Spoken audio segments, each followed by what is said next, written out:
ভারত কি সত্যি পাকিস্তানের নিউক্লিয়ার বেসের খুব কাছে হানা দিয়েছে? ভারতের হানায় সত্যি কি কেঁপে উঠেছে পাকিস্তানের পরমাণু অস্ত্রের ভান্ডার?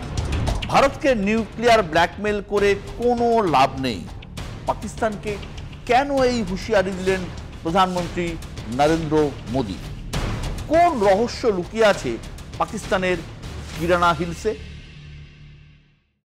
ভারত পাকিস্তান সংঘাত আপাতত থেমেছে, সংঘর্ষ আপাতত থেমেছে, কিন্তু এই সংঘাত নিয়ে আমাদের আলোচনা কিন্তু থামছে না।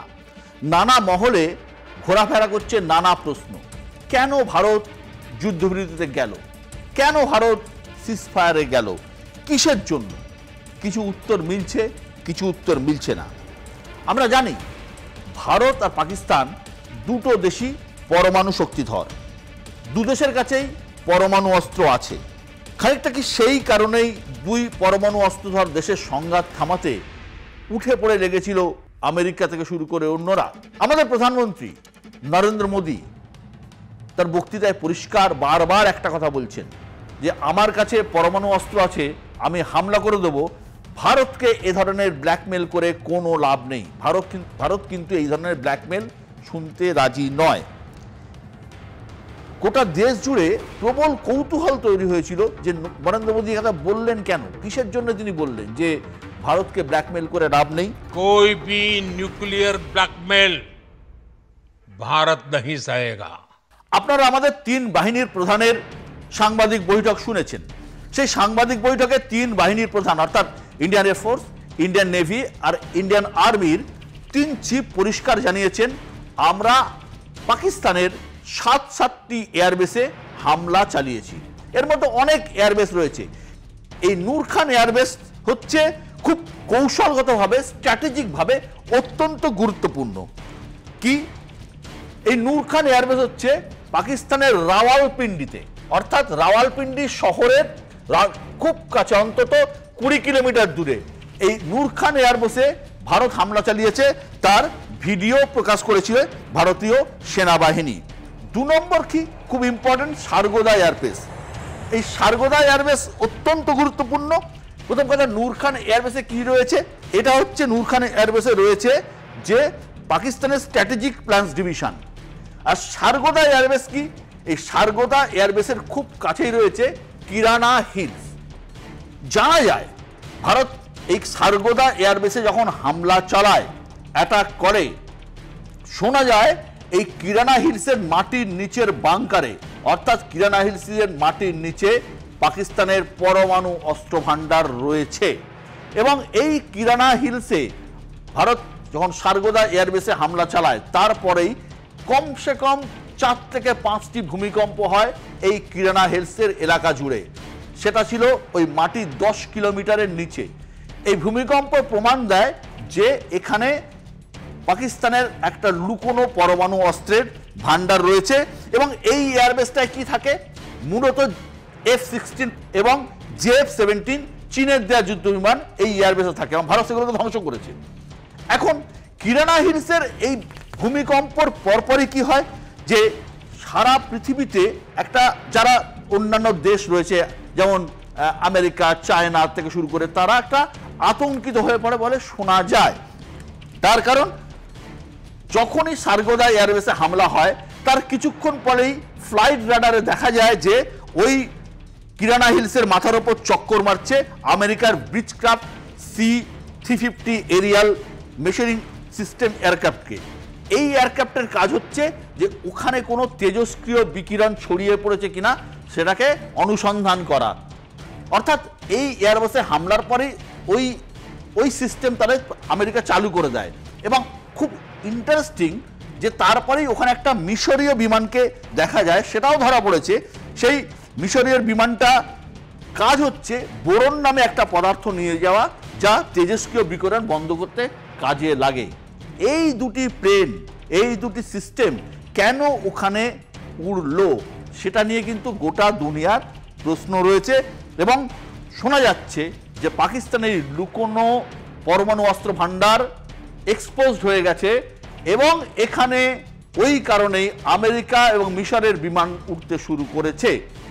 এবং যখন প্রশ্ন করা হয়েছিল সামরিক বাহিনীর প্রধানদের, তারা ধরি মাছ নাছুই পানি করে বলেছেন যে আমাদের কাছে জানা নেই, ধন্যবাদ আপনারা এমন একটা ইনফরমেশন আমাদের দিয়েছেন তার জন্য, কিন্তু কিরানা হিলসে আমরা কোনো হামলা করিনি। সত্যি কিরানা হিলসে আমরা কোনো হামলা করিনি, আমরা হামলা করেছিলাম সার্গোদা এয়ারবেসে, আর সার্গোদা এয়ারবেসের খুব কাছেই কিন্তু কিরানা হিলস।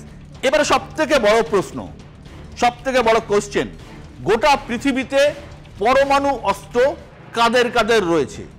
নানা রকমের আলোচনা আপনারা শুনতে পান, হাটে বাজারে দোকানে আমরা নানা ধরনের আলোচনা করি, কিন্তু জানতে হবে যে কাদের কাদের হাতে পরমাণু অস্ত্র রয়েছে। পরমাণু অস্ত্র আছে আমেরিকার কাছে, পরমাণু অস্ত্র রয়েছে ব্রিটেনের কাছে, পরমাণু অস্ত্র রয়েছে ফ্রান্সের কাছে, পরমাণু অস্ত্র রয়েছে ইসরায়েলের কাছে, পাকিস্তানের কাছে, ভারতের কাছে, চীনের কাছে, রাশিয়ার কাছে, উত্তর কোরিয়ার কাছে।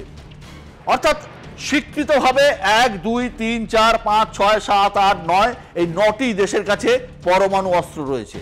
এশিয়ার মধ্যে অনেকগুলি দেশের কাছে কিন্তু পরমাণু অস্ত্র রয়েছে, তার মধ্যে অন্যতম ভারত, পাকিস্তান, চীনের কাছে তো রয়েছে। এবার এই পরমাণু অস্ত্র শুরু হলো কবে? 1945 সালে পরমাণু অস্ত্রের প্রথম পরীক্ষা করে আমেরিকা। প্রথম টেস্টটা কোথায়? দ্বিতীয় বিশ্বযুদ্ধ। অত্যন্ত মর্মান্তিক সেই ঘটনা, হিরোশিমা এবং নাগাসাকি। আপনারা প্রত্যেকেই জানেন যে হিরোশিমা এবং নাগাসাকিতে পরমাণু অস্ত্র হামলা করেছিল আমেরিকা। ঠিক 4 বছর পরে রাশিয়া পরমাণু অস্ত্র পরীক্ষা করেছিল। সেই সময় রাশিয়া না, সেই সময় সোভিয়েত ইউনিয়ন ছিল।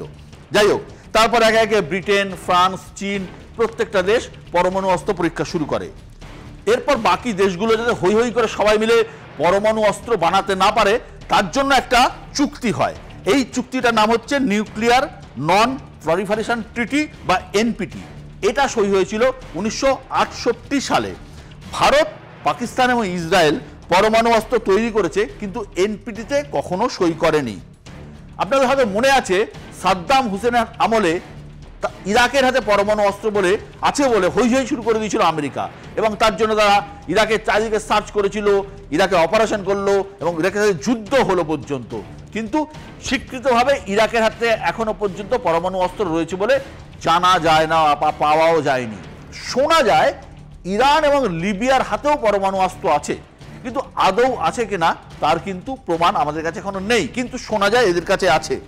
এখন কিম জং উন, উত্তর কোরিয়ার একনায়ক, তার কাছে পরমাণু অস্ত্র আছে। তিনি পরিষ্কার ঘোষণা করে দিয়েছেন যে আমার কাছে কিছু হলে আমি পরমাণু অস্ত্রের ব্যবহার করব। আরেকটা দেশকে নিয়ে সন্দেহ আছে যার কাছে পরমাণু অস্ত্র আছে বলে মনে করা হয়, সেটা হচ্ছে সিরিয়া। এখন প্রশ্ন হলো পরমাণু বোমা কিভাবে ফেলা যায়? যে বোমা তৈরি করলাম, কিন্তু বোমা ফেলতে গেলে একটা তো পদ্ধতি লাগে। তো যেমন আপনাদের হয়তো মনে আছে যে হিরোশিমা নাগাসাকিতে বোমারু বিমান পরমাণু বোমা নিয়ে গিয়েছিল। নাম দুটি ছিল, একটা ছিল ফ্যাটম্যান, একটা ছিল লিটল বয়। এই দুটি পরমাণু বোমা বয়ে নিয়ে গিয়ে যাওয়া হয়েছিল জাপানের আকাশে, এবং ওপর থেকে পরমাণু বোমা দুটো টুক করে ফেলে দেওয়া হয়েছিল, একটা হিরোশিমাতে, একটা নাগাসাকিতে। মাধ্যাকর্ষণের টানে বোমা দুটো নিচে গেল এবং বিস্ফোরণ ঘটল। কিন্তু সেই সময় তো এয়ার ডিফেন্স সিস্টেম ছিল না। আপনারা দেখেছেন ভারতের S-400 সমস্ত সিস্টেমকে আটকে দিচ্ছে। অর্থাৎ যে কোনো ফাইটার জেট অন্য দেশের যদি আমার আকাশসীমায় ঢোকে, অনায়াসে এয়ার ডিফেন্স সিস্টেম থেকে আটকে দেবে। সুতরাং এখন ওভাবে যে ইজিলি কেউ গেল আর বোমা ফেললো সেটা হবে না। তো এখন বোমা ফেলার পদ্ধতিটা কি? এখন কিভাবে হতে পারে? ক্ষেপণাস্ত্র যে কোনো পরমাণু বোমাকে নিয়ে বহন করতে পারে, নিয়ে যেতে পারে। এই ক্ষেপণাস্ত্র দু ধরনের হয়, একটা হচ্ছে ব্যালিস্টিক, একটা হচ্ছে ক্রুজ। এই দু ধরনের মিসাইল কিন্তু পরমাণু বোমা নিয়ে যেতে পারে। বোমা বড় ভারী হলে ব্যালিস্টিক মিসাইল লাগে, আর ছোট হলে ক্রুজ মিসাইলে হয়ে যায়। কিন্তু এভাবে ব্যালিস্টিক এবং ক্রুজ মিসাইল পরমাণু বোমা নিয়ে গেলেই যে পরমাণু বোমা সেখানে আসলে পড়বে তার কোনো কারণ নেই। আরও একটা বিষয় আছে, তাকে আটকানোর জন্য এয়ার ডিফেন্স সিস্টেম। এবার এয়ার ডিফেন্স সিস্টেমটা কি ইতিমধ্যেই আপনারা টেলিভিশনের কল্যাণে বা এই ছোট যুদ্ধের কল্যাণে আপনারা প্রত্যেকেই জেনে গেছেন এয়ার ডিফেন্স সিস্টেম কি। এখন এই এয়ার ডিফেন্স সিস্টেম পরমাণু বোমা, পরমাণু অ্যাটাক আটকাতে পারে কি পারে না? উত্তর হলো 100% পারে। আমেরিকা, রাশিয়া, চীন, ভারত এদের কাছে যে ধরনের এয়ার ডিফেন্স সিস্টেম আছে, পরমাণু বোমা তারা আটকাতেই পারে। ভারতের এয়ার ডিফেন্স সিস্টেম এতটাই উন্নত, আমরা দেখেছি 400 বা আকাশ, তারা প্রচুর কিছু আটকে দিয়েছে। এখন পাকিস্তান থেকে যদি ভারতের উদ্দেশ্যে পরমাণু অস্ত্র ছোড়া হয়, আমি ধরে নিলাম ছুঁড়ে দিল, ছুঁড়ে দেওয়া তো আমার হাতে নেই, আমি আটকাতে পারি। রাওয়ালপিন্ডি থেকে ছুড়লো, ছোঁড়ার পরে আমাকে আটকাতে হলে আকাশে আটকাতে হবে। আমি যখনই সেটাকে আকাশে আটকাবো, আকাশ দিয়ে হোক বা S-400 দিয়ে হোক, তার বিকিরণ কিন্তু ছড়িয়ে পড়বে ভারতের আকাশে। অর্থাৎ পরমাণু অস্ত্র ধ্বংস করলেও যে ক্ষতি, সেটা ভয়াবহ রকমের ক্ষতি। এখন এবার এই পরমাণু অস্ত্র তৈরির যে বিপুল খরচ, আর অন্যজন একটা ধ্বংস করে দিল, এটা খুব একটা প্র্যাকটিক্যাল বিষয় নয়। তাই পরমাণু শক্তিধর দেশগুলো এমন ধরনের পরমাণু অস্ত্র তৈরি করে যা একটা মহাদেশ ডিঙিয়ে আর একটা মহাদেশে হিট করতে পারে। এবার আইসিবিএমটা কি? Inter continental ballistic missile. এটা হচ্ছে ধরুন রাশিয়া থেকে কোনো অ্যাটাক আমেরিকাতে যাবে, পরমাণু অস্ত্রের যে ক্ষেপণাস্ত্র সে সোজা মহাকাশে উঠলো, সে কিন্তু কোনো মহাদেশের উপর দিয়ে যাচ্ছে না, দেশের উপর দিয়ে যাচ্ছে না, ইউরোপের উপর দিয়ে যাচ্ছে না, সে মহাকাশে উঠলো এবং মহাকাশ থেকে সোজা গিয়ে ফ্লোরিডা হতে পারে বা নিউ ইয়র্ক হতে পারে বা ওয়াশিংটন হতে পারে পড়লো। অর্থাৎ সে সোজা উঠছে এবং পড়ছে। এক্ষেত্রে কোনো এয়ার ডিফেন্স সিস্টেম এটাকে আটকাতে পারবে না। এটাকে আটকাতে কোথায় পারে? এটাকে আটকাতে একমাত্র মহাকাশে গিয়ে আটকানো যায়। এই মহাকাশে আটকানোর সিস্টেম কিন্তু খুব কম দেশের হাতে রয়েছে। যে মহাকাশে যে এই ক্ষেপণাস্ত্রকে ধ্বংস করলো মহাকাশে, মহাকাশ থেকে তো বিকিরণ আর পৃথিবীতে আসবে না, কিন্তু পৃথিবীর কোথাও যদি এখানে ধ্বংস করে, সেই বিকিরণ পৃথিবীতে ছড়িয়ে পড়বে। সুতরাং রাশিয়ার কাছে রয়েছে, আমেরিকার কাছে রয়েছে এবং ভারতের কাছে রয়েছে, কিন্তু অতটা শক্তিশালী নয় যেটা ভারত আটকাতে পারে। মহাকাশে গিয়ে ভারতের কাছে সম্ভবত একটি রয়েছে যে পৃথিবী এয়ার ডিফেন্স সিস্টেম রয়েছে, যা ভারত আটকাতে পারে। কিন্তু আমেরিকা বা রাশিয়া তাদের দূরত্ব 8,000 বা 10,000 কিলোমিটার হলেও তারা কিন্তু এটা অন্য মহাদেশকে টপকে, অন্য দেশগুলোকে টপকে সোজা গিয়ে ধরুন মস্কো থেকে ছুঁড়ে সেটা সোজা ওয়াশিংটনে হিট করতে পারে থ্রু মহাকাশ দিয়ে। সুতরাং এয়ার ডিফেন্স সিস্টেম আমেরিকার উন্নত। আর আমেরিকার কাছে একটা সিস্টেম আছে যেটাকে বলা হয় ground based mid course defence বা GMD। এই মিসাইল আইসিবিএম অর্থাৎ ইন্টার কন্টিনেন্টাল ব্যালিস্টিক মিসাইলকে আটকাতে পারে, কিন্তু আমেরিকা এই সিস্টেম কাউকে বিক্রি করেনি। তবে হ্যাঁ, একটা বিষয় আরো জেনে রাখা ভালো, এই আমেরিকার যে আইসিবিএম আটকানোর যে ক্ষমতা রয়েছে, এই ক্ষমতার ডিফেন্স সিস্টেমকে 18 বার পরীক্ষা করা হয়েছিল, 8 বার ফেল করেছে, 10 বার পাস করেছে। সুতরাং এটাও কিন্তু 100% ফুলপ্রুফ নয়। এখন পরমাণু বোমার ক্ষয়ক্ষতি কি? 1945 সালে লাস্ট পরমাণু বোমার ব্যবহার হয়েছিল, প্রথম এবং শেষবার। 1945-এর আগস্টে জাপানের হিরোশিমা এবং নাগাসাকিতে পরমাণু বোমা ফেলেছিল আমেরিকা। একটার নাম ছিল লিটল বয়, একটার নাম ছিল ফ্যাট ম্যান। 80 বছর আগে মৃতের সংখ্যা দাঁড়িয়েছিল হিরোশিমাতে 1,40,000 সরকারিভাবে, বেসরকারি মতে কয়েক লক্ষ। নাগাসাকিতে 74,000, বেসরকারি মতে লক্ষেরও বেশি। হাজার হাজার মানুষ বিকলাঙ্গ হয়ে গিয়েছিল, ঝলসে গিয়েছিল। আজও শোনা যায় হিরোশিমা নাগাসাকিতে জন্ম হয় ক্যান্সার আক্রান্ত শিশুর, আজও তাদের অনেকেই বিকলাঙ্গ হয়ে জন্ম হয়। জীবজগৎ, প্রাণীজগৎ, গাছপালা কিচ্ছু ছিল না, ছাই হয়ে গিয়েছিল।